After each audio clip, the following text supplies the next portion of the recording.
감사합니다. 그래도 오늘 새벽에 한번 이 자리에 서봐서 그런지 조금은 익숙해진 것 같습니다. 월요일 같은 금요일이었죠. 월요일 같은 금요일, 오늘 하루 또 평안히 보내셨는지 모르겠습니다. 새벽 예배를 마치고 이제 숙소에 갔는데 저희 아내에게 카톡이 와 있더라고요. 아마도 제가 첫 집회를 잘 마쳤는지 굉장히 궁금했던 모양입니다. 격려를 해주면서 두 가지를 이렇게 짧게 두 가지를 부탁을 하더라고요. 첫째는 머리를 빗으로 잘 빗고 나가세요 하는 부탁이었습니다. 제가 평소에 머리를 잘 안 빗거든요. 뭐 벗을 머리도 많지 않지만 이렇게 막 이렇게 단장하고 이렇게 하는 게 별로 저는 그냥 자연스럽게 그냥 나가는 게 좋은데 꼭 아내는 그 머리를 빗겨줍니다. 챙겨줍니다, 저를. 그래서 작은 빗도 하나 넣어줬는데 제가 오늘 머리를 빗고 왔는데 빗은 것 같나요? 두 번째는 말을 천천히 하십시오라고 하는 부탁을 했습니다. 제가 좀 말이 빨라요. 또 이렇게 막 하다 보면 막 점점 빨라지는 그런 경향이 있는데 그래서 오늘은 좀 빠르지 않게 하려고 좀 노력을 하겠습니다. 이런 메시지를 이제 받고서 참 고마웠습니다. 평소에는 그냥 아무렇지도 않게 듣던 그런 말이었는데 오늘따라 굉장히 저에게 참 감동이 됐습니다. 그 두 마디 이렇게 적어줬는데 제가 아내에게 감사의 말을 또 전하고 싶네요. 한인연합감리교회 목사님들 사이에 회자되는 말 가운데 이런 말이 있습니다. 이은철 목사님께서 사역하시는 교회에 가서 말씀을 전하거나 또 목회를 하는 것은 잘해야 본전이다. 뭐 그런 말이 회자됩니다. 여러분 모르시죠? 무슨 말씀인지 아시겠죠? 우리 이은철 목사님 워낙 헌신적으로 또 섬김으로 사역을 감당하시기 때문에 아마 그런 말이 이제 회자되는 것 같습니다. 개인적으로 제가 이은철 목사님을 뵌 것은 지난 여름에 잠깐 뵈었습니다. 그런데 그 이전에 참 많은 분들로부터 우리 목사님에 대한 말씀을 들어서인지 처음 뵈었을 때에도 왠지 낯설지가 않았습니다. 오래전부터 이렇게 배우던 분처럼 그렇게 여겨졌습니다. 이렇게 존경하는 목사님께서 사역하시는 섬기시는 교회에 와서 말씀을 전할 수 있게 된 것이 저에게는 개인적으로 굉장히 영광이면서 또한 부담이 되는 것이 사실입니다. 잘해야 본전인 자리인데 그런 마음이 들면서 순종하는 마음으로 제가 왔습니다. 합력해서 선을 이루시는 하나님의 인도하심 가운데 제가 이 자리에 선줄로 고백합니다. 부족하더라도 여러분 은혜의 마음으로 함께 말씀을 나누었으면 좋겠습니다. 제가 7년 전에 하와이 그리스도연합감리교회로 와서 이제 부목회자로 사역을 하면서 행정과 예배 또 선교, 찬양 여러 가지 사역들을 이제 맡아서 해왔는데요. 제가 2년 전부터는 이제 청년 사역도 함께 맡아서 사역하고 있습니다. 2년 전에 처음 그 청년 예배를 드리면서 말씀을 이제 전하게 되는데 솔직히 굉장히 좀 당황스러웠습니다. 몇 명 되지 않은 청년이 처음에 이제 앉아 있었는데 예배를 시작하고 말씀을 전하는데 다들 이제 고개를 숙이고 있는 겁니다. 졸고 있는 것도 아닌데 다 자고 있는 것인가 했더니 다 이제 스마트폰을 꺼내서 이제 뭔가를 하고 있는 것입니다. 예배 중에 앞에 앉은 청년이 뒤에 앉아 있는 청년에게 뭔가 카톡으로 메시지를 보내는 겁니다. 예배 끝나고 뭐 할래? 뭐 이런 거겠죠. 카톡뿐만 아니라 이제 설교 시간에도 페이스북을 한다든지 이런 모습들을 참 보게 되었습니다. 설교를 안 듣는 거죠. 청년들과 첫 예배를 드리면서 많이 제가 좀 실망을 좀 했습니다. 이거 내가 괜히 이거 청년 사역 맡겠다고 한 것은 아닌가? 청년부에 정말 소망이 있는가? 비전이 있는가? 이런저런 생각 때문에 굉장히 마음이 무겁고 답답했는데 물론 지금은 잘 자리를 잡고 성장하고 성숙해 가고 있습니다. 제가 처음 시작할 청년 사역 시작할 때 어느 권사님이 저에게 이런 말씀을 해 주시더라고요. 목사님, 어른들은 다 듣고 있는 것 같지만 하나도 안 듣고요. 젊은이들은 하나도 안 듣고 있는 것 같지만 다 듣고 있습니다. 그런 말씀을 하시더라고요. 그 말이 맞는 것 같아요. 청년들은요, 하나도 안 듣는 것처럼 보였는데 나중에 자신이 어떤 상황 가운데 처하게 될 때 자기가 들은 말씀을 다 기억하고 있더라고요. 그래서 저는 청년들이 듣든지 안 듣든지 고개를 숙이고 있든지 들고 있든지 저는 그냥 말씀을 전합니다. 말씀을 듣다가 단 한 사람이라도 그 말씀을 듣고 변화가 되기를 기대하며 제가 말씀을 전합니다. 이 시간도 제가 같은 마음을 가지고 섰습니다. 말씀을 전하는 자가 부족해서 말씀을 듣기 어려운 분들도 계실지 모르겠지만 단 한 사람이라도 이 시간 말씀으로 인해서 그 마음 가운데 감동이 있고 또 작은 울림이 있다면 저는 그것만으로도 감사를 드립니다. 그 한 사람이 여러분이 되었으면 하는 그런 바람이 있습니다. 바라긴 이 시간 말씀을 사모하는 마음으로 조금만 더 말씀에 집중해 주신다면 전하는 자나 듣는 우리 모두에게 하나님께서 큰 은혜를 베풀어 주시리라 믿습니다. 아멘. 예. 한 해를 우리가 마무리할 때 또 한 해를 시작할 때 의뢰 우리가 생각하는 것이 있다면 우리 인생 혹은 삶이라는 것에 대해서 다시 한번 생각을 하게 될 것입니다. 지난 한 해 동안에 내가 어떤 인생을 또 어떤 삶을 살아왔는가 하는 것을 돌아보면서 이제 이 한 해 동안 내가 어떤 인생을 또 살아갈 것인가 라고 하는 것을 계획하지요. 우리 인생 참 잘 살아야 될 것입니다. 삶을 어떻게 살아가야 될 것인가 하는 질문 앞에 여러 가지 그 비유를 들어서 인생에 대해서 설명을 합니다. 그 가운데 많은 사람들이 인생을 마라톤 경주에 많이 비유를 들어서 이야기합니다. 성경에서도 인생을 장거리 달리기 경주에 비유하며 이야기하기도 하지요. 히브리서 12장에도 그렇게 표현을 합니다. 마라톤 경기에 참여하는 사람들에게 있어 중요한 목표는 아마 두 가지일 것입니다. 첫째는 끝까지 완주하는 것이고 두 번째는 좋은 기록을 내는 것입니다. 미국에서 열리는 그 3대 마라톤 가운데 호놀룰루 마라톤이, 하와이에서 호놀룰루 마라톤이 있는데요. 얼마 전에 있었습니다. 2만 명이 넘는 사람들이 이제 참가를 했습니다. 물론 선수들도 있지만 일반 참가자들도 많이 참여를 합니다. 저희 교회 성도님들도 이제 많이 참여를 하셨는데요. 저희 교회 성도님들이 그 마라톤에 참가하는 목적은 대부분 끝까지 완주를 하겠다고 하는 목표를 가지고 참여를 합니다. 많은 사람들이 이제 중도에 완주하지 못하고 중도에 포기하는 경우가 많이 있거든요. 저희 교회 그 영어부 목사님도 참가를 하셨는데 처음 이제 풀코스를 참가하는 것이라고 하는데 5시간 40몇 분인가 이렇게 걸려서 끝까지 이제 완주를 했다라고 합니다. 지난 연말에 이제 목회실이 모여서 이런저런 이야기를 하다가 지난 2014년 동안에 한 해 동안 있었던 자신의 삶과 또 가정과 사역 가운데 있어서 가장 의미 있었던 일이 무엇이었는가 이렇게 나누는 자리가 있었는데 그 영어부 목사님께서 지난 한 해 동안에 있었던 일 가운데 자기는 마라톤 완주한 것이 가장 중요하고 가장 의미 있었다라고 그렇게 이야기를 하시더라고요. 그만큼 마라톤을 참가하는 사람들에게 있어서 이 완주한다는 것은 큰 목표 가운데 하나입니다. 마라톤을 끝까지 달려야 인정을 받습니다. 제 아무리 빨리 달려가도 끝까지 달리지 않으면 소용이 없는 것입니다. 한 절반까지는 열심히 달려서 1등으로 달렸지만 그 다음부터 지쳐서 끝까지 뛰지를 못했다면 그러면 아무런 의미가 없다는 것이죠. 우리 인생도 마찬가지가 아닌가 생각합니다. 하나님께서 우리를 부르실 때까지 끝까지 열심히 달려가야 할 것입니다. 조금 앞서 간다고 해서 그것이 전부가 아닙니다. 인생에서 한두 번 성공하고 좀 잘 나가는 것, 그것이 전부가 아니지요. 반대로 지금은 좀 못 나가고 실패하고 좀 뒤처진 것처럼 보일지 모르지만 그것이 전부가 또 아닙니다. 실망할 필요가 없다는 것이죠. 언제든지 다시 앞서갈 수가 있는 것입니다. 중요한 것은 끝까지 달려가는 것입니다. 자, 마라톤 경기에 참여하는 사람들에게 또 한 가지 목적은 좋은 기록을 내는 것입니다. 이것은 주로 선수들에게 해당되는 이야기이겠죠. 끝까지 달리는 것을 목표로 하는 사람들도 있겠지만 또 좋은 기록을 내는 것도 역시 중요한 목표입니다.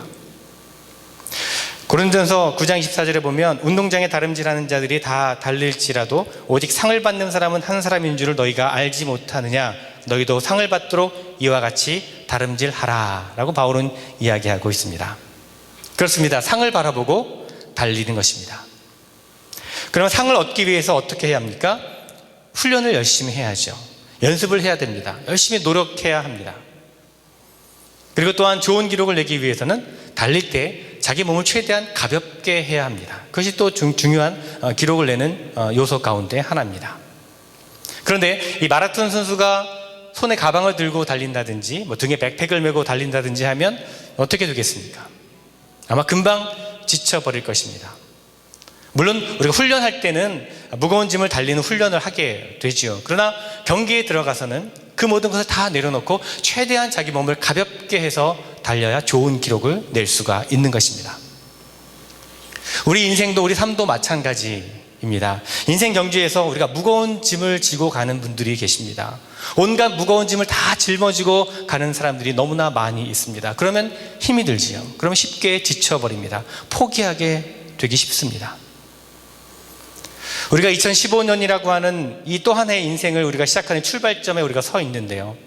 좀 우리가 가볍게 시작했으면 좋겠습니다. 내려놓을 거 내려놓고 시작했으면 좋겠습니다. 저는 오늘 저녁에 그 말씀을 좀 함께 여러분과 나누기를 원합니다. 우리 인생에서, 우리 신앙생활에서 우리가 내려놓아야 될 무거운 짐이 참 많은데 이것을 내려놓지 못하고 무겁게 짊어지고 가는 사람들이 있습니다. 마태복음 11장 28절 말씀에서 예수님께서 수고하고 무거운 짐진 자들아 다 내게로 오라 내가 너희를 쉬게 하리라 말씀해 주셨습니다. 그런데 우리는 계속해서 내려놓아야 될 것을 내려놓지 못하고 무거운 짐을 계속 이고 끌고 갈 때가 있습니다. 내려놓아야 자유함이 있고, 내려놓아야 기쁨이 있고, 내려놓아야 그곳에 생명이 있고, 내려놓아야 참 평안함이 있는데도 그냥 안고 이고 지고 끌고 갑니다. 그러니 힘이 듭니다. 이 시간 저는 우리가 내려놓아야 될 짐이 과연 무엇인지 함께 생각해 보았으면 좋겠습니다. 자, 가장 먼저 우리가 내려놓아야 될 짐이 무엇일까요? 첫 번째로는 죄의 짐일 것입니다. 우리는 죄의 짐을 내려놓아야 합니다. 이 짐 가운데 가장 무거운 짐이 바로 죄의 짐일 것입니다. 이 짐이 무거운 것은 아마도 이 짐은 우리의 힘으로는 완전히 해결할 수 없기 때문일지도 모르겠습니다. 어떻게 우리는 우리의 죄의 짐을 내려놓을 수 있을까? 쉬운 방법이 있습니다. 그것은 회개라고 하는 방법입니다. 회개함, 참회함, 통회함을 통해서 우리의 무거운 죄의 짐을 내려놓을 수가 있습니다. 여러분, 죄의 본질에 대해서 우리는 분명히 잘 알아야 됩니다. 죄의 성격을 우리가 분명히 알아야 됩니다. 죄는 우리를 얽어매는 것입니다. 얽어맨다고 하는 말이 무슨 말이냐 하면 이 죄라고 하는 녀석은요, 한번 자기에게 넘어온 사람들 절대 놓지 않으려고 하는, 꼭 붙들려고 하는 그런 속성이 죄에게 있습니다. 그래서 죄가 무서운 것입니다. 그래서 죄의 짐을 내려놓기가 쉽지 않은 것입니다. 죄가 우리를 얽어매면 우리는 꼼짝하지 못하게 됩니다. 다윗 왕을 봅니다. 다윗 왕은 밧세바라고 하는 여인을 참 좋아했습니다. 그런데 밧세바는 다른 남자의 아내였습니다. 그런데 다윗이 밧세바를 가로챘지요. 그리고 그 죄를 가리기 위해서, 감추기 위해서 그 남편 우리아를 전쟁터로 내어보내 죽게 만들었습니다. 자신의 죄를 감추기 위해 더 큰 죄를 범하게 되는 것이죠. 이것이 죄의 본성입니다.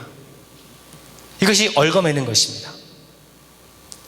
또한 죄를 지으면 자꾸만 하나님으로부터 피하려고 합니다. 도망을 가려고 합니다. 아담이 선악과를 따먹었습니다. 이때 하나님께서 부르셨죠. 아담아, 아담아, 내가 어디 있느냐?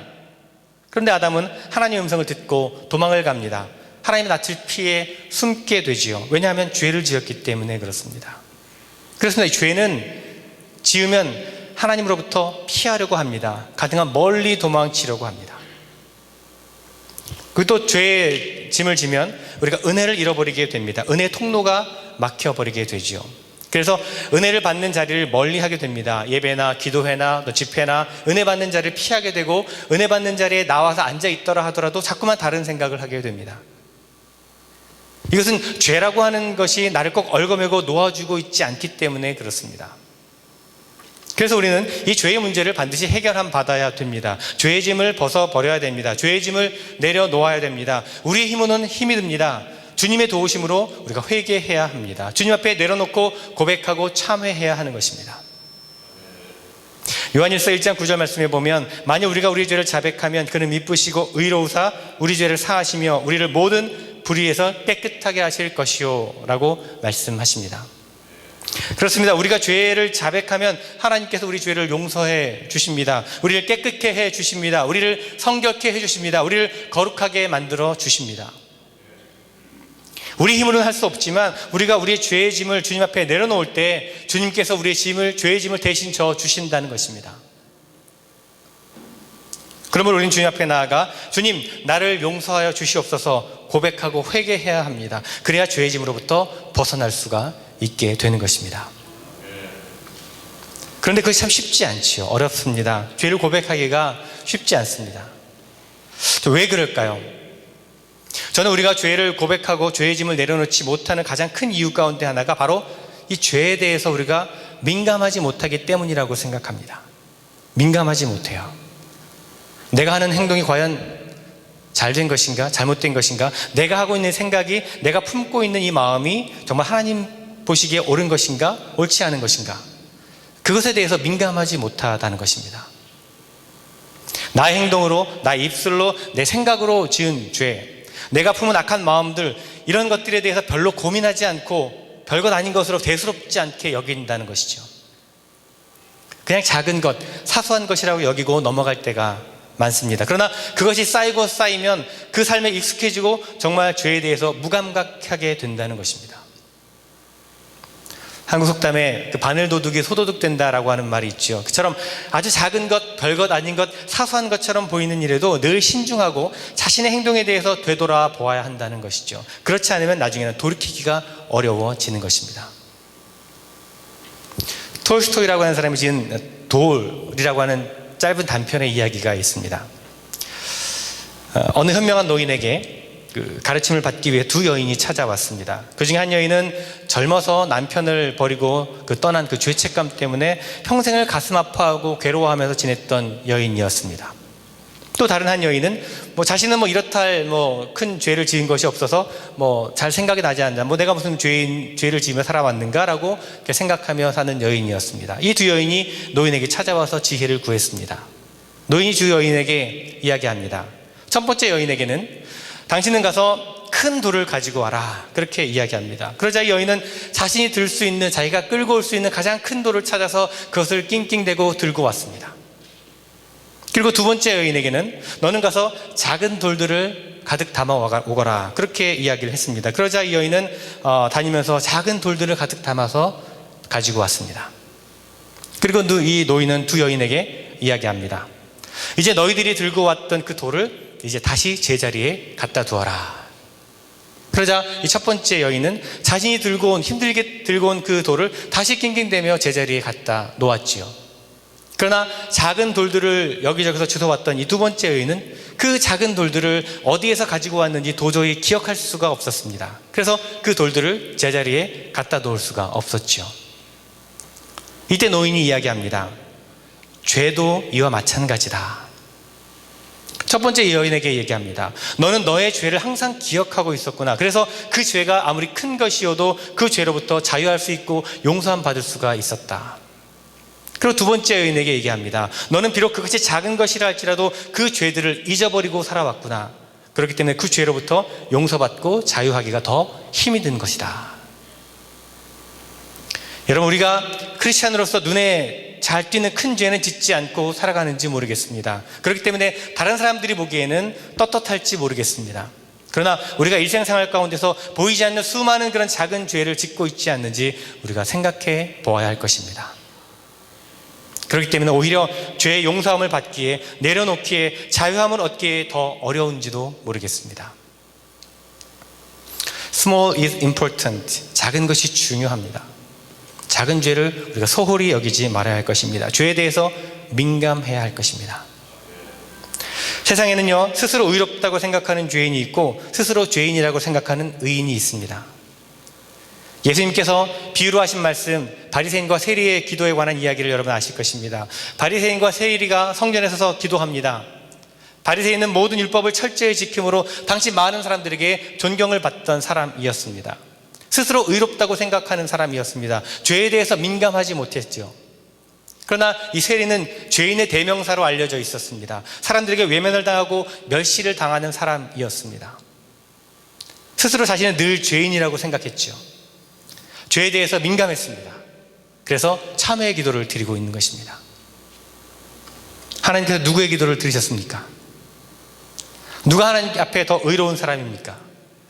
스스로 죄인이라고 하는 사람입니까? 스스로 의로운 사람이라고 생각하는 사람입니까? 하나님은 세리의 기도를 들으십니다. 하나님은 죄에 민감한 사람을 찾으십니다. 눈물로 참회하는 자를 기뻐하십니다. 시편 34편 말씀에 하나님은 마음이 상한 자에게 가까이 하시고 그 중심에 통회하는 자를 구원하신다라고 말씀하십니다. 여러분, 죄에 대해서 민감하시기 바랍니다. 그러면 하나님 앞에서 여러분의 무거운 죄의 짐을 내려놓으시길 바랍니다. 하나님 앞에서 참회하며 통회하며 여러분의 죄를 고백하고 내려놓으시기를 바랍니다. 그런데 여기서 또 우리가 주의해야 될 것이 있습니다. 많은 사람들이 이 회개라고 하는 것과 감정적인 뉘우침을 혼동할 때가 있습니다. 여러분, 회개라고 하는 것은 단순히 내가 얼마나 슬퍼하고 얼마나 눈물을 많이 흘렸느냐 하는 것이 아니라, 여러분, 이 회개라고 하는 것은, 참된 회개는 의지적인 결단이 분명히 있어야 합니다. 감정적으로 뉘우치는 모습은 그 뉘우침의 눈물이 마르기 전에 또다시 죄에 대해서 민감하지 못하고 죄를 범하게 될 수 있습니다. 그래서 진정한 회개라고 하는 것은 의지적인 결단이 있어야 합니다. 우리가 신약성경에서 볼 수 있는 회개의 대표적인 예는 바로 세리 삭개오라고 볼 수 있습니다. 그가 예수님을 만난 다음에 자신이 토색한 것을 4배나 다 갚았습니다. 그리고 재산의 절반을 가난한 사람들에게 나눠주겠다고 약속을 했습니다. 이와 같이 회개는 감정적으로 비통해하고 감정적으로 후회하는 데서 그치는 것이 아니라 의지적인 결단에까지 나아가야 된다는 것입니다. 회개는 하나님 앞에 죄의 짐을 내려놓고 그냥 맨발로 불쑥 나오라는 말이 아니라 하나님께서 원하지 않는 것을 내려놓고 돌아오라는 것이죠. 그렇습니다. 성경에서 말하는 회개는 바로 의지적인 결단을 이야기하는 것입니다. 만나지 말아야 할 사람을 만나고 있다면 그 관계를 정리해야 하는 것입니다. 만약 부정한 것을 가진 것이 있다면 다 돌려주어야 합니다. 내가 미워하고 내가 힘들게 한 사람이 있었다면 찾아가서 용서를 구해야 하는 것이죠. 이런 의지적인 결단이 없이는 참된 회개라고 말할 수 없는 것입니다. 죄의 짐을 내려놓고 회개한 다음에 단순하게 발길만 교회로 향하는 것이 아니라 버릴 것은 과감하게 버리고 정리할 것은 다 내려놓고 깨끗이 의지적인 결단을 가지고 방향을 전환해야 한다는 것이죠. 누가복음 15장에 있는 탕자의 비유처럼 내가 아버지께로 돌아가야겠다라고 결심을 하고 모든 것을 다 정리하고 아버지의 집으로 돌아오는 것은 그런 모습처럼 그런 결단을 하나님께서는 요구하고 계십니다. 그런데 많은 사람들이 돌아왔다라고 하면서 회개했다라고도 말하면서 여전히 순간순간 옛 모습을 그리워할 때가 있습니다. 옛 모습으로 돌아갈 때가 있습니다. 2015년을 새롭게 시작을 하면서 여러분의 무거운 죄의 짐을 주님 앞에 여러분 내려놓으시기를 바랍니다. 참된 회개의 모습이 우리 가운데 있었으면 좋겠습니다. 의지적인 결단을 가지고 회개 자리에 나아가서 다시 한번 하나님께로 방향 전환하는 모습이 우리 가운데 있었으면 좋겠습니다. 우리 모든 죄의 짐을 내려놓고 기쁨으로 이 한 해를 살아가는 여러분 모두가 되시기를 바랍니다. 자, 두 번째로 우리가 내려놓아야 될 짐이 있습니다. 그것은 바로 우리의 마음의 짐입니다. 마음의 짐. 이 마음의 짐은 여러 가지가 있을 수가 있습니다. 우리 마음을 참 무겁게 하고 우리 마음을 아프게 하고 마음을 힘들게 하는 여러 가지 것들이 있습니다. 어렸을 적에 경험한 아픈 기억들이 있을 수도 있을 것입니다. 마음의 상처가 있을 수도 있을 것입니다. 다른 이들에게 말하지 못한 나만이 가지고 있는 이 마음의 고민들, 근심들이 있을 것입니다. 나는 안 돼, 나는 어쩔 수 없어 하는 그런 나약한 열등감, 좌절감 아마도 있을 것입니다. 늘 나를 괴롭히고 내 발목을 잡는 마음의 쓴뿌리들이 있을 것입니다. 모두 내려놓아야 합니다. 누구나 다 그런 누구에게나 말 못할 그런 마음의 짐들이 아마 있으실 것입니다. 이제 그 짐을 주님 앞에 내려놓아야 할 것입니다. 가만 보면 우리 마음의 짐을 더 무겁게 만드는 그런 삶의 여러 가지 요소들이 있습니다. 마음을 상하게 하는 그런 원인들이 있는 것을 보게 됩니다. 그 원인들을 알고 그 짐을 우리가 내려놓을 수 있어야 될 텐데, 그 중에 한 가지는 비교의식입니다. 비교의식. 다른 사람과 나를 비교하는 것이죠. 이 비교의식은 다른 사람들과 나를 똑같은 기준에서 비교하는 그 분위기 가운데서 생겨납니다. 가정에서 형제 자매들 간의 차별 대우가 쌓이거나 학교에서 학생들이 어떤 나름대로 개인의 재능보다는 성적이라고 하는 잣대로 학생들을 평가하는 그런 분위기, 그리고 가정이나 직장에서 돈이나 배경이라는 기준으로 사람이 판단되어지는 그런 분위기 속에서 스스로 생각하기에 상대방보다 내가 못할 보잘것없는 존재라고 여겨지는 그 비교의식이 생기게 되는 것입니다. 이런 비교의식은 우리 마음의 짐을 더욱더 무겁게 만듭니다. 예전에 제가 좋아하던 대중가요 가운데 들국화라는 그룹에서 활동하던 최성원이라는 가수가 부른 노래인데요. 언젠가 들으니까 그게 CCM이 돼 있더라고요. 혹시 여러분 들어보신 적 있는지 모르겠는데, 제목이 행복의 열쇠라고 하는 그런 곡인데, 그 노래 가운데 이런 가사가 있습니다. 비교는 바보들의 놀이, 최선은 우리의 권리, 결과는 하나님의 뜻, 감사만이 행복의 열쇠라고 하는 후렴 가사가 있습니다. 제가 그냥 기분 같아서 한번 불러보고 싶은데, 한번 불러볼까요? 이 가사를 제가 적어왔어요. 막 급하게. 이 연구에 없는 건데. 첫 번째 시작부터 이렇게 부릅니다. 어깨가 처진 그대여, 고개를 숙인 그대여, 그렇게 괴로워해도 그대는 소중한 사람. 세상엔 잘난 사람들, 저마다 잘난 사람들, 날마다 CF 속에 모두가 행복한 사람. 하지만 외로워 마요. 그대는 이 우주 안에 누구와도 바꿀 수는 없는 그대만의 세상 있잖아. 비교는 바보들의 놀이, 최선은 우리의 권리, 결과는 하나님의 뜻, 감사만이 행복의 열쇠. 괜찮아요? 원래 제가 더 잘하는데 긴장해서 조금. 예. 그렇습니다. 비교하는 것, 비교의식에 빠지는 것, 그 우리 마음의 짐을 굉장히 무겁게 만드는 것입니다. 또 우리 마음의 짐을 무겁게 만드는 것 가운데 하나는 분노함이 있을 것입니다. anger, 성냄이 있죠. 이 분노함은 어떤 부당함을 경험했을 때 생기기도 하고요. 또 시기와 질투가 쌓여서 무의식 중에 생겨나기도 합니다. 이런 분노함은 아름다운 인간 관계를 무너뜨리게 되고 또 자기 자신뿐만 아니라 다른 사람들도 힘들게 만듭니다. 이런 분노함이 우리 마음의 짐을 무겁게 만듭니다. 또 한 가지 마음의 짐을 무겁게 만드는 것이 있다면 아마 우유부단한 일 것입니다. 이것은 어떤 결단력이 부족함 때문에 생기는 것인데요. 혹시 여러분 가운데 어떤 결정을 내려야 되는 그 순간에 그것을 계속 뒤로 미루어 두는 그런 습관을 가지고 계신 분들이 있는지 모르겠습니다. 혹은 어떤 일에 책임을 지거나 모험에 도전하는 것을 두려워하는 분들이 계실지 모르겠습니다. 그렇다면 다분히 우유부단한 그 기질을 가지고 계시다고 할 수 있는데 이것이 마음의 무거운 짐이 되기도 합니다. 저도 어떤 일을 하는 데 있어서 이제 과감하게 결단을 내리지 못할 때가 저도 참 있습니다. 다른 분들이 제가 섬기는 교회에서 저희가 하시는 말씀 가운데 이런 말이 있어요. 김 목사님은 참 성격이 참 좋으신 것 같습니다. 인내심도 많으시고 한마디로 천사표입니다. 여러분 그런 얘기를 들으면 칭찬같이 들리시겠죠? 예, 칭찬이겠죠 분명히. 예. 그럼 때로는 저에게 그런 말을 해주실 때 제가 이렇게 들립니다. 그 말씀이 참 당신은 참 우유부단한 사람이군요 라고 하는 말로 들릴 때가 있습니다. 그래서 그것이 마음에 굉장히 커다란 짐이 되기도 합니다.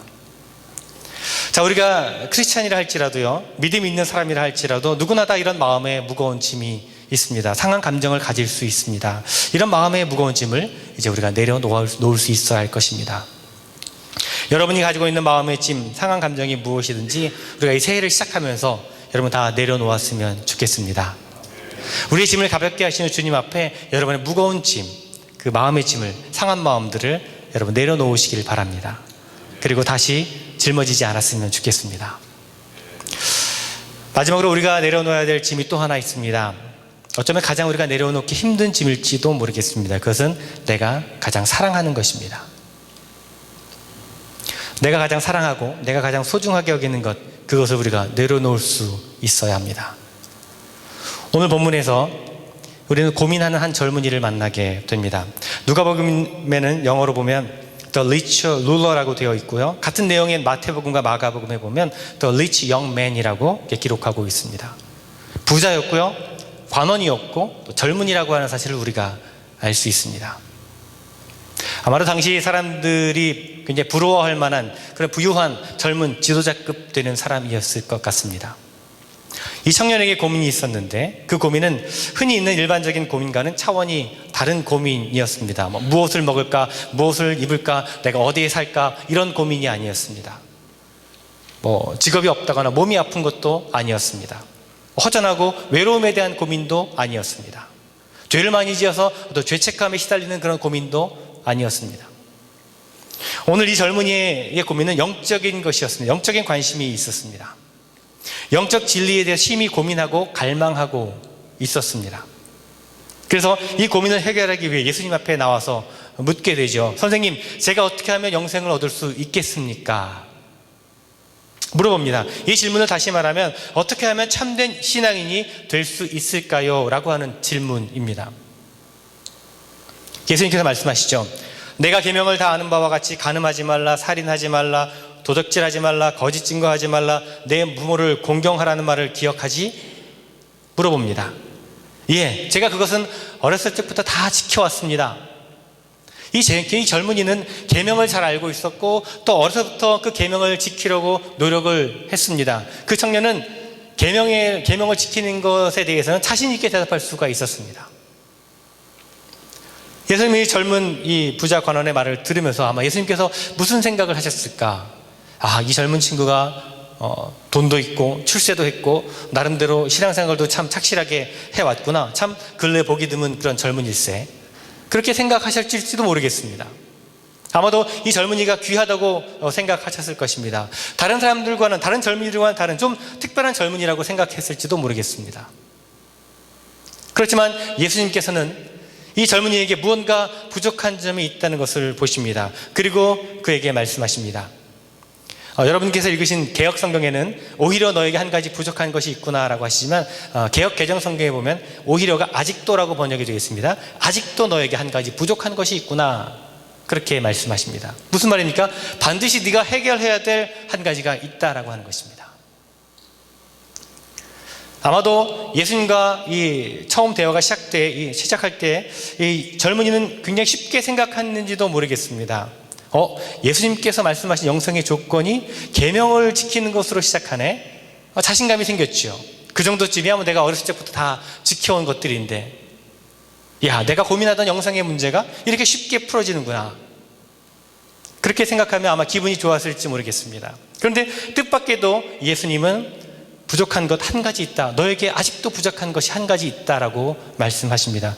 그것이 무엇입니까? 젊은이가 묻습니다. 내게 있는 것을 다 팔아서 가난한 자들에게 나눠줘라. 무슨 말입니까, 여러분? 지금까지 자기의 삶을 지탱해주던, 지금까지 자신을 편안하게 만들어주던, 지금까지 자신을 존경받게 만들던, 자신을 자신되게 만들었던 그것을 버리라는 것입니다. 그것을 포기하라는 것이죠. 그것을 내려놓으라는 것입니다. 다른 것은 안 된다는 것입니다. 오직 그것이어야 된다는 것입니다. 그것은 결국 망하라는 말과 같습니다. 자기를 포기하는 말과도 같습니다. 내가 가지고 있는 것을 다 팔아서 가난한 자들에게 나눠주어라. 이 말씀은 결국 인생에 있어서 가장 중요한 것이 무엇인지를 다시 한번 생각해 보라는 말씀입니다. 삶의 가장 중심을 바꾸라는 말씀입니다. 삶의 가치관을 바꾸라는 말씀입니다. 내가 가장 중요하게 생각하는 것, 그것이 무엇이든지 주님께서 원하실 때 내어놓을 수가 있어야 한다는 것입니다. 그리고 나서 주님을 따르는 자가 되어야 된다는 말씀입니다. 그래야 영적인 문제가 해결될 수 있다라고 하는 말씀입니다. 우리에게는 가장 중요한 것이지만 주님께서 보시기에는 부족한 것일 수밖에 없는 것들이 있습니다. 무엇이 있습니까, 여러분? 주님께서 지금 나에게 오셔서, 주님께서 지금 여러분에게 오셔서 지금 너에게 한 가지 부족한 것이 있구나, 내가 지금 가장 중요하게 생각하는 그것을 내려놓을 수 있겠느냐, 그것을 결단해야만 궁극적인 삶의 문제가 해결될 수 있고 그 결단이 있어야만 참 삶의 기쁨이 있고 그래야 나를 따르는 제자가 될 수 있다라고 우리에게 말씀하신다면, 여러분에게 말씀하신다면 여러분 어떻게 대답하시겠습니까? 예수님의 질문을 듣고 이 젊은이는 어떻게 반응했습니까? 네, 주님, 제가 주님 하신 말씀대로 그대로 따르겠습니다. 순종하겠습니다. 그랬나요? 아니죠. 제 그림 한 장 보내드린 게 있는데 혹시 보여줄 수 있으신지. 네. 아마 이 말씀을 배경으로 한 그린 내용 같은데요. 이 내용을 바탕으로 그림인데 잘생긴 두 젊은이가 있죠. 누가 예수님이고 누가 젊은 관원인지 아시겠죠? 예, 혹시 이것을 구분하지 못하진 않으시겠죠? 예. 보십시오. 정말 멋지게 생긴, 멋있게 생긴 그런 젊은이입니다. 이 그림의 이 젊은이 한번 표정을 보시기 바랍니다, 여러분. 예수님 말씀을 듣고, 네, 제가 그렇게 하겠습니다 라고 하는 그런 표정인가요? 뭔가 좀 찜찜한, 뭔가 아쉬워하는 그런 표정이지요. 얼굴을 돌리고 정말 내가 들어서는 안 될 말을 들은 것 같은 그런 표정입니다. 내 모든 것을 팔아서 가난한 자들에게 나누어줘라. 뭐라고요? 이런 그런 표정입니다. 결국 이 젊은이는 주님의 그 한마디에 심히 근심하며 예수님으로부터 등을 돌리고 돌아가 버리고 말았습니다. 예수님은 이 젊은이의 마음을 아셨습니다. 그가 가장 무엇에 관심이 있는지, 그가 정말 관심이 있어 하는 것이 무엇인지를 아셨던 것이죠. 정말로 그 젊은이가 중요하게 생각하는 것은 영생이 아니었습니다. 구원에 관한 것이 아니었어요. 그가 정말 사랑하고 그가 정말 중요하게 생각했던 것은 물질이었습니다. 그래서 그 청년은 예수님의 말씀에 근심하며 돌아섰던 것입니다. 자신이 가장 사랑하는 것, 그것을 내려놓지 못했던 것이죠. 저는 이 젊은이의 모습을 보면서 우리의 모습을 생각해 보았습니다. 지금 우리가 가장 관심을 가지고 지금 우리가 가장 중요하게 여기는 것은 과연 무엇인가? 지금 내가 가장 사랑하는 것은 과연 무엇인가? 만약에 주님께서 그것을 내려놓으라고 말씀하실 때 나는 그것을 내려놓을 수 있겠는가? 여러분은 어떻겠습니까? 주님께서 여러분에게 가장 사랑하는 것을 내려놓을 수 있겠느냐라고 물어보신다면 네, 주님 제가 내려놓겠습니다 라고 대답할 수 있겠습니까? 아니면 근심하며 돌아서시겠습니까? 제가 한국에서 신학대학원을 이제 다 마칠 즈음에 1999년 1월에 서울의 인근에 있는 의왕시에서 교회를 개척을 했습니다. 재건축이 예정된 그런 낡은 아파트 그 단지에 상가 2층에 이제 교회를 개척했는데 한 40평 정도 되는 그런 건물이었습니다. 스퀘어핏으로 하니까 한 1500 스퀘어핏 정도 되더라고요. 그런 공간이었습니다. 교회를 이제 공간을 얻어서 개척을 했는데 상가의 월세 교회라고 하는 것이 저에게는 전혀 문제가 되지 않았습니다. 저는 곧 부흥할 것이라고 확신했거든요. 인지한 버치라고 하는 이름을, 멋진 이름을 가진 인우교회라는 교회 이름을 교회 간판도 세우고 또 종탑도 멋지게 세웠습니다. 막 가슴이 벅차올랐습니다. 전도지를 만들어서 이웃에게 막 돌렸습니다. 집집마다 상가마다 막 찾아다니면서 교회를 소개했습니다. 창립 예배를 드리는데 한 100명이 넘는 인원이 오셨습니다. 여러분 생각해 보십시오. 한 1500 스퀘어핏 정도 되는 공간에 100명이 넘게 왔습니다. 뭐 발을 디딜 틈도 없이 꽉 찼습니다. 정말 가슴 벅찬 기대와 감격을 가지고 개척 예배를 드렸죠. 그 이후에 알았습니다. 제가 창립 예배에 참석한 숫자는 모두 허수에 불과하다는 것을 그 이후에 제가 알았습니다. 그렇게 개척 창립 예배를 드리고 사역을 시작했지요. 저는 교회를 세우고 전도를 하기만 하면 사람들이 막 구름대처럼 몰려들 줄 알았습니다. 1년 안에 교회가 자립을 하고 그 다음 해에는 새로운 장소로 교회를 또 옮기고 또 세 번째 해에는 해외 선교도 좀 하고 그 다음에는 또 뭐 하고 그 다음 해에는 뭐 하고 제 나름대로 이렇게 소위 그 교회 발전 계획을 쫙 세워놓고 주밀하게 계획을 세워놓고 목회를 시작했습니다. 그만큼 제가 자신감이 있었습니다. 저에게는 경험과 지식이 있었기 때문에 그렇게 할 수 있을 것이라고 여겼습니다. 어려서부터 목회자의 가정에서 아버님이 목회하시는 모습을 늘 보아왔고 또 신학교에서 여러 가지 신학적인 다양한 안목과 또 목회에 대해서 배웠습니다. 또 뿐만 아니라 신학교를 다니면서 큰 교회에서 교육전도사로 섬기면서 또 사역, 목회에 대한 여러 가지 경험도 쌓았습니다. 그래서 이런 배움과 지식과 또 경험을 가지고 교회를 개척하기만 하면 아무런 어려움 없이 사역할 수 있고 교회도 곧 부흥할 것이라고 그렇게 믿었죠. 근데 생각뿐이었습니다. 창립 예배를 드리고 그 다음 주일에 제가 계획하고 제가 생각했던 것은 하나도 그대로 되는 것이 없었습니다. 창립 예배 후에 돌아오는 첫 주일 저와 제 아내와 그리고 방문하신 장인 장모님 4명이 예배를 드렸습니다. 그리고 그 이후에 한동안 저와 아내 때때로 찾아오는 예전에 섬기던 교회에서 찾아오시는 방문하시는 몇몇 교인들 그것이 전부였습니다. 제가 세운 목회 계획은 여지없이 무너져 버렸습니다. 전도지를 돌리고 여러 가지 교회 행사를 알리는 그런 소개도 하고 했지만 찾아오는 사람이 거의 없었습니다. 내가 기대하고 내가 소망했던 목회의 모습은 이런 것이 아니었는데 이런 생각이 마음속에 기속되면서 점점 목회에 대한 열정이 시들어지게 되고 기쁨이 사라지기 시작했습니다. 그러면서 이런저런 이제 핑계를 대기 시작했죠. 그래 교회 위치가 별로 좋지 않아서 그럴 거야. 만약 주변에 큰 교회들이 있어서 그런 것 같아. 그렇게 스스로 합리화해 나갔습니다. 당시 교회 렌트비가요 한 달에 55만 원이었거든요. 그 1999년에 55만 원이 꽤 비싼 렌트비였습니다. 개척교회로서는 감당하기 버거운 그런 렌트비였는데, 주변에서 보내주는 선교비로 이제 월세를 감당하고 있었습니다. 뭐 교육 전도를 섬겼던 교회에서 또 그 지방 디스트릭에 있는 몇몇 교회들이 또 선교비를 보내주셔서 이제 월세를 내곤 했는데, 이 통장으로 매월 이제 그 선교비가 입금되어지게 되는데 제가 점점 거기에 의지하기 시작하는 겁니다. 어느덧 이 통장에 선교비가 들어왔나 안 왔나 이것을 확인하는 것이 제 목회의 한 부분이 되어버리고 말았습니다. 선교비가 들어왔으면 기분이 좋고, 들어오지 않았으면 왜 안 보내셨을까 걱정되었습니다. 원망을 하게 되었죠. 어느 날 그것이 제 목회를 짓누르고 있음을 발견하게 되었습니다. 그리고 통장 잔고를 확인하는 제 모습이 얼마나 한심하고 얼마나 초라하고 얼마나 비참했는지 모릅니다. 이래서는 안 되겠구나, 이런 생각이 저를 사로잡았습니다. 2002년 3월에 목사 안수를 받기 위한 그 영성훈련에 참가를 했습니다.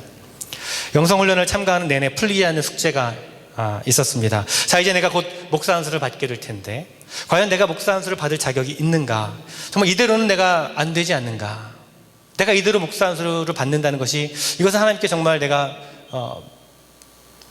온전하지 못한 모습으로 나아가는 것이 아닌가, 끊임없이 이런 질문들이 되뇌어졌습니다. 이 풀리지 않는 질문을 해결해야만 했습니다. 모든 프로그램이 다 끝난 다음에 여전히 내 안에 남아있는 이 해결되지 않은 질문을 끌어안은 채 예배당에 앉았습니다. 그리고 주님께 물었습니다. 주님, 제가 이 상태라면 저는 목사 안수를 받을 수가 없습니다. 제 스스로가 용납할 수가 없습니다. 그렇게 주님께 묻고 또 물었죠. 얼마의 시간이 지났는지 모르겠습니다.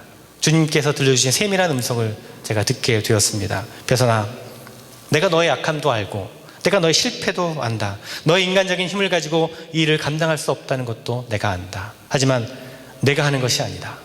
내가 하는 것이다. 내가 너와 함께 할 것이다. 너는 이제 너의 것을 다 내려놓고 나를 의지해라. 그러면 된다. 그것이면 충분하다.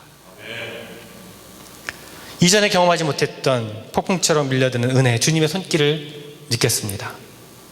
그때까지 저는요, 목회를 하면서 주님이 없이 제 힘으로만, 제가 가지고 있는 것으로, 제가 가진 경험과 제가 가진 지식과 제가 가진 자신감으로 목회를 하려고 했었습니다.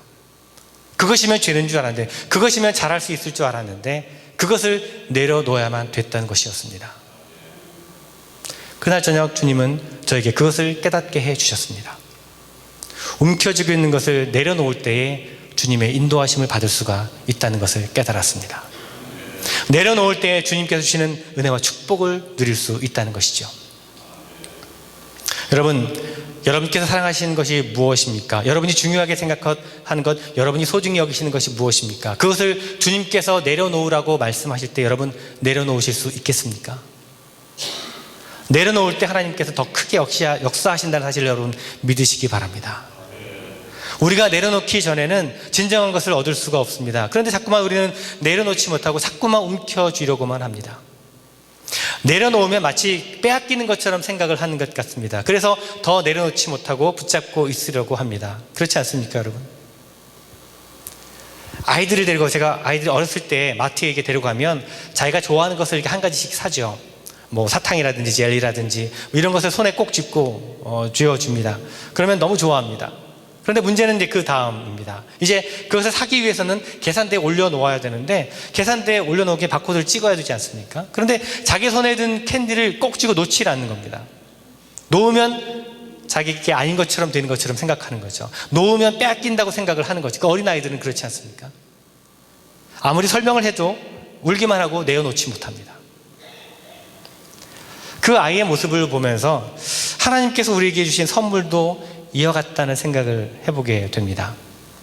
우리가 정말 내려놓기 전에는 우리는 진정한 것을 얻을 수가 없습니다. 내려놓지 못하고 자꾸 움켜쥐려고 하고 결국 그렇게 잡고 있는 한 그것은 진정한 우리 것이 되지 못한다는 것이죠. 오히려 우리가 움켜쥔 것을 내려놓을 때 우리는 더 귀한 것을 얻게 되는 것입니다. 우리가 움켜졌던 것이 우리 힘들게 할 때가 있는데 하나님께 내려놓을 때 하나님께서는 더 좋은 것을 우리에게 채워주신다는 것입니다. 여러분, 2015년을 시작하시면서 우리에게 이런 내려놓는 훈련이 필요합니다. 이런 내려놓는 모습이 우리에게 있었으면 좋겠습니다. 죄의 짐을 여러분 내려놓으시고 마음의 무거운 짐을 여러분 내려놓으시고 우리가 이 한 해를 시작했으면 좋겠습니다. 특별히 우리가 붙잡고 있는 것들, 우리가 움켜쥐고 있는 것들, 내가 주님보다 더 사랑했던 것들, 주님보다 더 주인으로 삼고 있었던 것들, 그것이 무엇이든지 그것을 내려놓는 모습이 우리에게 있어야 할 것입니다. 주님이 내려놓으라 하실 때 내려놓는 모습이 우리에게 필요합니다. 내려놓음을 통해서 주님을 더욱더 가까이 만나고 내려놓음을 통해서 주님께서 주시는 은혜와 축복을 경험할 수 있게 될 것입니다. 이 한 해 여러분, 내려놓음으로 복된 길을 걸어가는, 내려놓음으로 더 은혜의 길을 걸어가는 여러분 모두가 되시기를 간절히 주님의 이름으로 축원을 드립니다. 기도하겠습니다. 새해가 시작되었습니다. 주님, 새로운 길을 가기를 원하는 저희들, 혹시나 여전히 우리가 무거운 짐을 가고 있지는 않는지 우리의 모습을 돌아봅니다. 주님, 우리의 무거운 짐을 주님 앞에 내려놓게 하여 주시옵소서. 무거운 죄의 짐을, 우리 무거운 마음의 짐을, 또 내가 주님보다 더 사랑했던 것들을 우리가 내려놓음으로 더욱더 큰 주님의 은혜와 축복을 경험하는 저희들 모두가 되게 하여 주시옵소서. 내려놓음으로 더욱더 기쁨이 넘치고, 내려놓음으로 더욱더 감사함이 넘치고, 내려놓음으로 우리가 더욱더 평안함을 얻을 수 있는 그 귀한 인생을 살아가는 이 한 해가 될 수 있도록 주님 인도하여 주시옵소서. 주님 동행하시고 함께하여 주시옵소서. 예수 그리스도 이름으로 기도드리옵나이다. 아멘.